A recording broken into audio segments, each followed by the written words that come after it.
रहीम अस्सलाम वालेकुम। मैं ज़मान बलोच अपने चैनल फाइट फॉर राइट्स तरफ से हाजिर खिदमत हूँ। आज मैं बात करना चाहता हूँ पाकिस्तान मुस्लिम लीग नून के चेयरमैन जनाब मियाँ मोहम्मद नवाज शरीफ साहब के बारे में, जो 4 साल के बाद पाकिस्तान पहुँचे हैं। पहुँचते ही उसने मीनार लाहौर पर जलसा रखा था और उसने जलसा भी किया। जलसे में उसने बहुत बड़े खिताबात किए और उसने खिताब करते हुए इमरान खान साहब को ललकारा है कि भाई इमरान खान साहब ने मेरे साथ बहुत नाजायज़ी किया, मुझे जेल में डाला, मेरे जो साथी थे, मेरे जो एमएनएस थे, सब पर केस करके सबको जेल में डाला। तो सबसे पहले मियाँ नवाज शरीफ साहब मैं आपसे पूछना चाहता हूँ, आप पर जो केसेस थे वो पीपल्स पार्टी के दौर के थे, आप पर केसेस चले। आपके अपने दौर में 2014 में केसेस चले, 15 में भी केसेस चलते रहे। फिर 2016 में आप पर फर्द जुर्म आयद हुआ और उसी दौरान आपको सज़ा हुआ। अब 10-20 साल की, शायद 25 साल।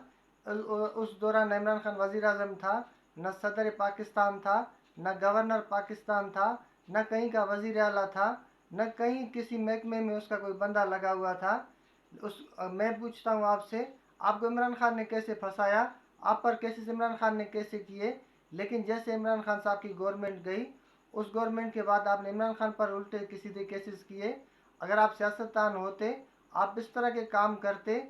अगर आपके साथ कुछ हुआ है, हो सकता है कोई आपके साथ नाजायज़ी हो, लेकिन वो नाजायज़ी इमरान खान साहब ने तो आपके साथ नहीं किया। अगर वो इमरान खान साहब करते तो इमरान खान साहब अपने दौर में करते। जितने केसेस थे आपके, वो सारे पुराने थे, उसी में आपको सज़ा हुई थी। अगर इमरान खान साहब के दौर में कुछ करप्शन के केसेस वगैरह हुए थे, उसके बावजूद वो केसेस का फैसला अभी तक नहीं आया। आपको जिस केस में आपको सज़ा हुई है, वो केस इमरान खान साहब से पहले था। उस टाइम इमरान खान साहब कुछ भी नहीं थे। लेकिन मैं आज पूछना आपसे ये भी चाहता हूँ कि आप मीनार पाकिस्तान पर खड़े होकर इमरान खान साहब को ललकार रहे हैं, सियासत की बातें कर रहे हैं। जिस तरह आपकी जिस टीम ने, जो मियाँ नवाज शरीफ शहबाज शरीफ साहब की टीम ने, जो उसके आपके वज़ीर आज़म ने जिस तरह इमरान खान साहब के साथ किया है, 200 केसेस उसके ऊपर कर दिए हैं। आप खुद बताएं, कोई सियासतदान इस तरह कर सकता है? 200 केसेस के कोई भी जो आदि मुजरिम है पाकिस्तान का, जिसने सारी उम्र जुर्मों जिसने सारी उम्र मुजरिमों की ज़िंदगी गुजारी है, लेकिन 200 केसेस पाकिस्तान में आज तक किसी पर भी नहीं है। चाहे वो कच्चे का कोई गुंडा ही क्यों ना हो, किसी पर भी 200 केसेस नहीं है। आप किस तरह सियासत का दावा कर रहे हैं? आप किस तरह खुद को सियासी लीडर कह रहे हैं? आपने एक लीडर के ऊपर, एक कौम पाकिस्तान के कौमी हीरो के ऊपर 200 केसेस नाजायज़ किए हैं ताकि किसी न किसी तरह से इमरान खान साहब को फंसाया जाए। लेकिन आपने सिर्फ उसको ही नहीं, उसके बंदों पर, उसके जो टीम के जो यानी जितने भी एमएनएज हैं, एमपीएज हैं, सेनेटर्स हैं, आपने सबके साथ जुल्म किया। उनके जो पंजाब पुलिस को इस्तेमाल करके, या उनके जितने वर्कर हैं, आपने सबके घरों तक किसी को नहीं बख्शा। मुझे बहुत अफसोस होता है। मैं हैरान हूँ आपके इस तकरीर पर कि भाई आपको जितना गुस्सा था, आपका गुस्सा इमरान खान पर नाजायज़ है। अगर आप इमरान खान साहब से मुकाबला करना चाहते हैं तो सबसे पहले ऐलान करें, अपने दौर में किए हुए केसेस वापस लें, फिर इमरान खान साहब को दावत दें कि हाँ भाई मैं सियासतदान हूँ, मुझे अल्लाह ने इज़्ज़त दिया है, मेरी भी लोगों में पहचान है।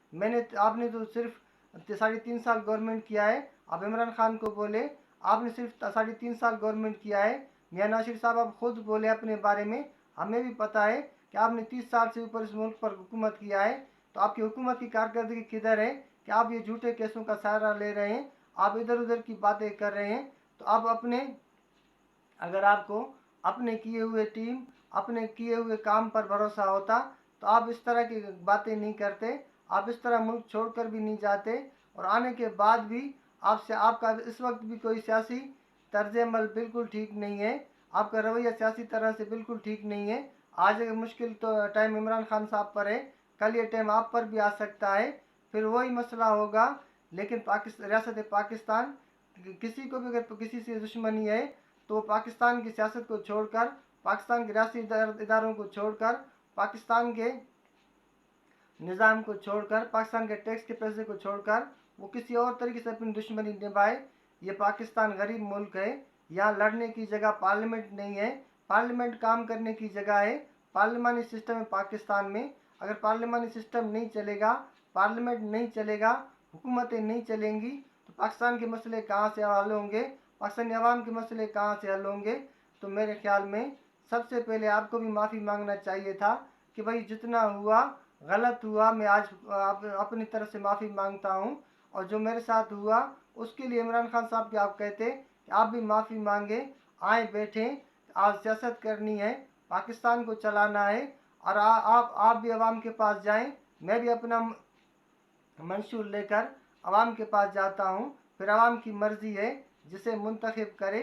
लेकिन आपने उस तरह की कोई बात नहीं किया, आपने अजीब व गरीब बातें की, अपनी सियासत की, अपनी मजलूमियत की।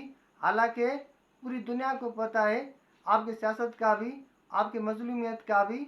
लेकिन जो कुछ भी हो रहा है वो सब का सब पाकिस्तान के लिए अच्छा नहीं है, चाहे वो सियासी तरह से हो या पाकिस्तान में मौशी तरह से हो। हर लिहाज से इसका नुकसान है पाकिस्तान को और पाकिस्तानी अवाम को, जो जिस तरह नफरत फैल रही है।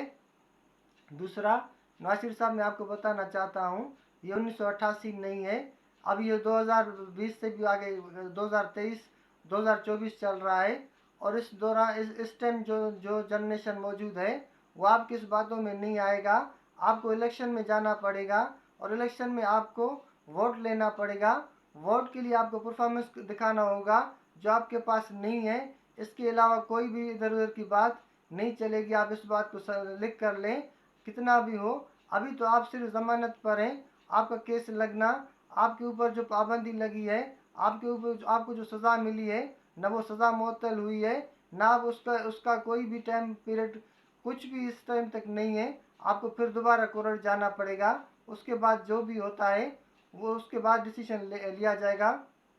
लेकिन आपको चाहिए बड़ा दिल करके इसी टाइम सियासी जो मसले हैं वो सियासी तरीके से हल करने के लिए ऐलान कर दें।